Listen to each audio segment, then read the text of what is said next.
Hello, everybody, and welcome to today's episode in the Get Unstuck series with myself, Sarah Archer. I'm here in London, and if you're watching me live, please do say hello. Let me know where you are watching from. That's always great to know. And if you're watching on replay, which I know a lot of people do, then hello, you're very welcome too. So let me just tell you a little bit about the Get Unstuck series. So I created it to try and give you a window in your week, maybe 15 minutes or so, when you can think about your career development, your career advancement, your personal development. Because having been a senior leader, I know it's really hard to find that kind of time to do that kind of thinking. So I do these sessions every 2 weeks. They are available to watch as a recording, and I also have a podcast, Unstuck and Unstoppable, where the same topics are available in audio form. So I really hope you enjoyed the session today. A little bit about me, if you haven't met me before. I'm a career and leadership coach, and I work with women to create the kind of career success that's right for them through either finding a new role, having more impact and influence in their current role, or even thinking about changing career. So let's dive into today's topic, which is all about rethinking rest and really thinking about what high performers need in terms of rest and energy beyond just taking time off. So I'd love to know, if you are here today with me, how are you feeling right now? You know, we're halfway through the week, it's Wednesday. Are you feeling already that you've run a marathon, that you're exhausted, that you're feeling very drained, that you can't wait for the weekend or even just the end of the day to come? Or are you feeling quite up and energized? You know, where are you on that sort of scale? So if we're thinking about it on a kind of 1 to 10 scale, 10 being very energized, 1 being exhausted, where are you now? So either just think that to yourself or pop it into the chat if you're comfortable, and let me know kind of roughly where you are. I would say I'm about a 7, maybe even an 8, because I've had a great week where I've been able to do a lot of planning, a lot of creative work. I've had some really great client conversations, so I'm feeling quite good. Plus, I'm going to a spa tomorrow for the day, so that's definitely kind of giving me a boost as well. But you know, where are you in terms of that scale? And I'm just going to say a quick hello to Denise. Hello, Denise. Lovely to have you on the call. So yeah, let me know where you are on that kind of 1 to 10 scale in terms of your energy. Because, you know, if you're doing everything, but you're feeling exhausted, it could be that you are under rested, and that's what we're going to explore today, because rest isn't just sleep. You know, if you're leading, if you're performing, if you're holding everything together, it might be that you haven't had enough rest in ways that you haven't perhaps considered before. And we're going to look at 7 different types of rest today.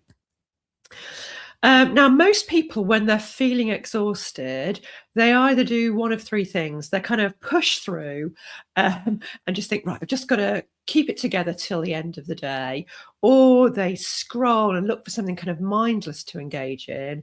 Or they kind of collapse at the end of the day, maybe resort to kind of a glass of wine, just mind-numbing TV, just kind of feeling like they've just got no capacity for anything else.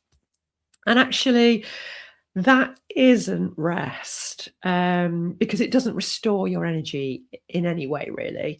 And, you know, if you are a high performer, you're brilliant at output and delivery, but maybe what you haven't been taught is actually how to have recovery, proper recovery. And that's something we do have to prioritize, because life is busy. It's not just work is busy, life is busy. So we want to be able to think about how we can build rest and recovery into our day, rather than just feeling like we've got to get to the end of it and then we'll get some sleep and that will help, because that isn't enough. Okay, Denise is an 8. You went to bed earlier. That's brilliant. Great to hear that you're also an 8, Denise, as well. But if you are feeling tired, just let me know, what is your kind of default? What do you tend to do? Do you tend to push through? Do you resort to kind of scrolling on your phone and looking at kind of TikTok or Instagram or whatever it might be? Do you just kind of switch off, watch some mindless TV? What's your kind of go-to when you're just feeling really, really tired? Just let me know in the comments if you're comfortable to do that. And I'm going to now talk you through these 7 types of rest. Now, I don't want to overload you. I don't want to give you more things on your to-do list because that's not helpful. So I'm going to share one idea that's quite simple that you could build into your day easily. But if you want more ideas, because there are obviously lots of different ideas in these different categories, but I didn't want it to sound like a shopping list of Alive, just message me and I can send you a little freebie list of ideas under each of the categories that you can do. So you can either message me in the comments or you can message me directly, send me a DM, and I will send you this list of ideas. So let's talk through the different types of rest that are really important, and you can notice which ones maybe apply to you more and think about what you might do differently. So the first one is mental rest. And that's if your brain feels that it's full all the time, that it never stops working, that it's whirring away all the time, then this is for you. Because what you're doing is your brain is getting more input and it actually needs less. And so what you can try in that case is just take 2 minutes. All you need is 2 minutes and just write everything down that's going on in your head and then close the notebook. Because just being able to get it out of your cognitive processing onto paper can just be really helpful at letting your brain kind of relax a bit and think, okay, I don't need to keep rethinking all of those thoughts. So you can just take 2 minutes, write everything down, close the notebook. So that's one thing you can try for mental rest. The second type of rest we're going to think about is physical rest. Now, this isn't about exercise, and obviously exercise is important. A lot of people find that exercise gives them energy, but this is about micro recovery during the day. Because if you've got back-to-back Zoom meetings, team meetings, Google Meet meetings, then your body is under stress all day, because in those meetings you're holding yourself, aren't you? You know, you can feel it in your shoulders, in your stomach. You're holding yourself in those meetings, or even physical meetings if you're not actually working remotely. So what you can think about doing, something very simple, is just standing and stretching in between each of those meetings. And what that will do is just help reset your system and change your energy. So rather than just going straight into that next meeting, you're just going to stand and just stretch in whatever way you feel is going to be helpful to you. And it can just help reset your physicality. Our third type of rest is emotional rest. Now, this is an invisible load, and particularly for female leaders. You know, you're managing everyone else's emotions. You know, maybe you've got your team who are having a stressful day and they're coming to you to offload. Maybe your boss is feeling stressed and they're coming to you to offload. Or they're in a bad mood and they're kind of letting that emotion come out to everybody that they're coming into contact with. Or you've got a client who's feeling frustrated or angry even, and that emotion is coming at you. And you are not even able to kind of process your own emotion. You're just kind of absorbing everybody else's emotion. And so what simple thing you can do here, just to kind of, again, reset your nervous system, is just to actually articulate what you are feeling. And there's research that shows this by actually saying, ideally out loud, how you are feeling. I'm feeling sad. I'm feeling alone. I'm feeling frustrated. I'm feeling angry, can just help you reset your nervous system. Now, sometimes people feel it hard to name emotions. You know, it's not something that we do on a regular basis. And there's a wonderful wheel of emotions which has all the different types of emotions, positive and negative, identified. And it can just be a helpful visual to help you think, okay, what am I feeling right now? And if you want that wheel of emotions, again, just message me and I will send you a link to the wheel. So let's just do a quick check-in. Which one of those three, we've got 7 to talk through, is already a nerve for you? Which one are you kind of thinking, yeah, that's definitely something I'm not building into my day in terms of that kind of rest? So again, if you're here live, just maybe let me know which of those three, mental, physical, emotional, is striking a chord with you. Let's move on to number 4, which is social rest, because you are probably interacting throughout the day as well. And, some interactions, even if they're positive, can be quite draining. If you're having to listen a lot in the interaction, or you're required to speak a lot and provide solutions, provide information, then that can actually take its toll on you, particularly if you're on the introvert scale. But even if you're an extrovert, that constant interaction can take its toll socially. And so sometimes you need to build in either an interaction which is not about work. It's maybe just meeting up with your favorite person for lunch, for a coffee, where you're just talking about something that's not work. So it could be something you've watched on TV. It could be, I don't know, anything that makes you feel positive and you're not having to perform or be on in that particular interaction. Or it might be about stepping away and having lunch away from your desk, going outside, just having some time for yourself to give yourself a rest from that social activity. Then our 5th type of rest is sensory rest. Now, open plan offices are great in some respects, but also very bad in terms of sensory stimulation, because you've got constant noise, you've got lots of screens, lots of activity. You've also got your phone, constant notifications, or even Slack, Teams, whatever it is, going off all the time. And that constant notification and constant kind of activity creates quite a lot of sensory stress. Depending also on your kind of sensitivity to it. For some people, it will be more stressful.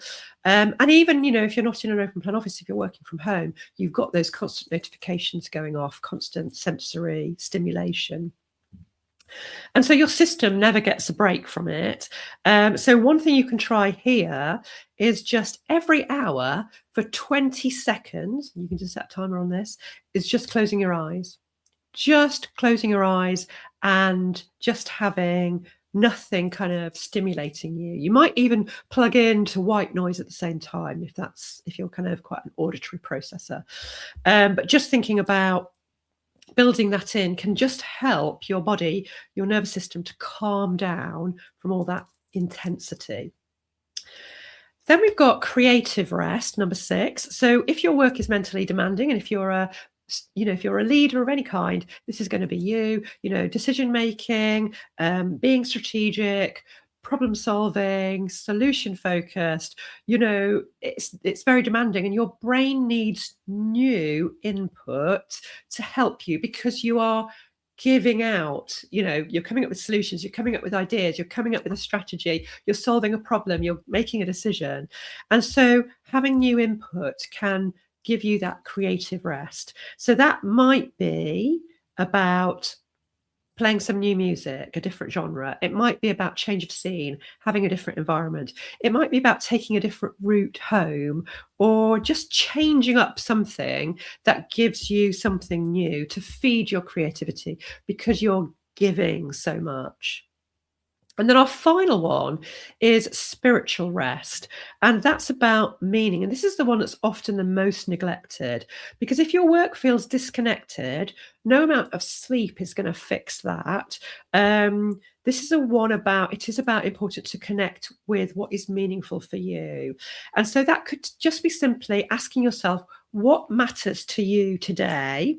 And connecting with one of your values, thinking about what value do I want to honor today, and focusing on it. And that can be a form of spiritual rest.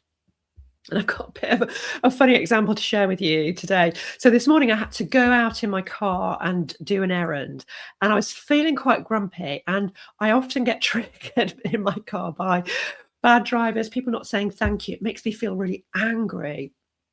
And so today I thought, right, I really need to connect with my compassion value. I wanted to be compassionate as a driver. And so on my journey, I let other drivers in front of me. I stopped to let somebody cross where there wasn't a crossing. I took my time parking and didn't get stressed by other people in the parking spaces. And it was just a much better experience for me. And I felt so much more energized when I returned from that journey than my normal, when I'm feeling stressed about driving. So just thinking about how you can connect with your value can provide that kind of spiritual rest for you. So that's our 7 types of rest. So mental, physical, emotional, social, sensory, creative, and spiritual. And I think what's the most important thing for you to think about today is that rest isn't a reward that you get after you've pushed through. It is about maintenance. Because if you're leading, if you're influencing, if you're making decisions, your energy is part of your job and it impacts the people around you, including people at home as well. So it's important to think about rest as an important part of your day and thinking of it as maintenance for you. And I was working with a client earlier in the year who had just taken, she'd got a promotion in her existing company to quite a big job. And she said to me that she found that she was putting all her energy into work and being on at work. And when she got home, she had no energy left for her family, for socializing, and it was beginning to take its toll and have an impact. And so we worked on some of those 7 types of rest so that she could build them into her working day so she wasn't completely depleted by the time she got home and was with her family. So this is, again, not about trying to do everything. It's noticing the one thing out of those 7 that you need to focus on, not focusing on all 7, but just really identifying the one that's going to make the most difference for you. So if you're listening now, pop one of those numbers, or if you can't remember which number it was, just which one it was you think is the most important for you to focus on, because it does make a difference. Everything becomes easier when you fix how you rest and how you recover. So I'm hoping you're going to take something away from today to put into action. One of those very simple things. Remember, you can message me if you want more ideas. I didn't want to overload you today. So if you want more ideas, just message me and I'll send you more fuller ideas for each of those areas. And again, message me if you want a link to the emotions wheel as well, if you want to be able to articulate your emotions more effectively. And I will see you back here in 2 weeks' time for another live session in the Get Unstuck series. I wish you a very restful rest of the week, and I'll see you in 2 weeks' time.